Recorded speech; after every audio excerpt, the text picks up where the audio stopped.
আমাদের 18 ব্যাচ বন্ধুদের ইফতার পার্টির আয়োজনটা প্রতি বছরই হয়। কমসে কম সবাই কম বেশি থাকে, বাট প্রতি বছর আমি থাকি না, কারণ আমার অধিকাংশ ঈদগুলো শহরেই কাটে। চাকরি পারপাসে আসতেও পারি না, বাট কুরবানি ঈদে আসি, যদিও এই পার্টির আয়োজনটা পাই না। বন্ধুদের সাথে হয়তো এটাই আমাদের শেষ ইফতার। হ্যালো এভরিওয়ান, আসসালামু আলাইকুম। এটাই আমাদের শেষ ইফতার। এই কথাটা কেন বললাম একটু পরেই তার উত্তরটা পেয়ে যাবেন। হাই স্কুল লাইফে আমরা যত বন্ধু বান্ধব ছিলাম সবাই আমরা একত্রিত হই ফেসবুক মেসেঞ্জারের মাধ্যমে, একজন আরেকজনকে ইনভাইট করে গ্রুপে জয়েন করে তারপরে মূলত এই পার্টির আয়োজন করা হয়। আলহামদুলিল্লাহ, আজকে মূলত শেষ রমজান, কালকে ঈদ।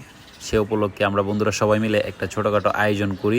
এই আয়োজনটা হচ্ছে মূলত ব্যাচ 18 আমরা স্কুল লাইফে যারা আমরা ছিলাম বন্ধু বান্ধব সবাই মিলে এই আয়োজনটা করি। বাট অনেকেই দেশ এবং দেশের বাইরে আছেন, অনেকেই আছেন যারা আমাদের এই ইফতার পার্টিতে জয়েন করতে পারে নাই, কারণ হচ্ছে তারা তাদের পার্সোনাল কাজ নিয়ে দেশ এবং দেশের বাইরে আছেন। বিশেষ করে এখন যারা আমরা এখানে আছি, আমরা অনেক বন্ধু বান্ধব এখানে একটা সময় আসবে থাকবো না, অনেকে প্রবাসে চলে যাবে, অনেকে চাকরি পারপাসে অনেক জায়গায় চলে যাবে। এই বছর হয়তো আলহামদুলিল্লাহ আমরা সবাই একসাথে হতে পেরেছি, বাট সামনের বছর নাও হতে পারি, অনেকে অনেক জায়গায় চলে যেতে পারে। আর বন্ধুদের সাথে কাটানো এই মুহূর্তটা হচ্ছে সেরা একটা মুহূর্ত।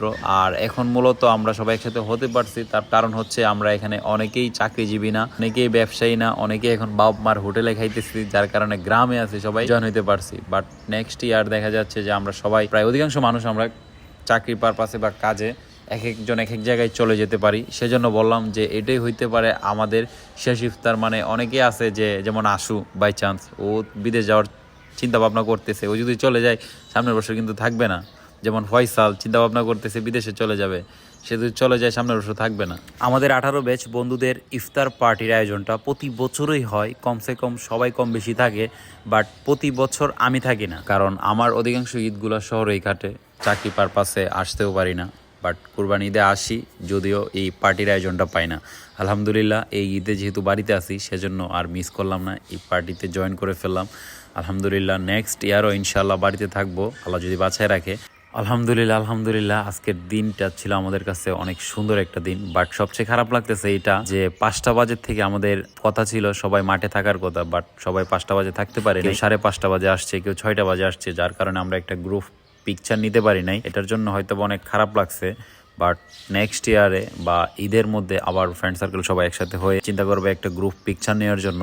একটা সময় হয়তো আমরা থাকবো না, কিন্তু আমাদের এই ভিডিও ফুটেজগুলো থেকে যাবে। একটা সময় হয়তো আমরা থাকবো না, কিন্তু আমাদের গ্রুপ পিকচারগুলো থেকে যাবে স্মৃতি হয়ে। সো আমি চাচ্ছি যে এই ভিডিওটা স্মৃতি হয়ে আমার ফেসবুক পেজে থাক।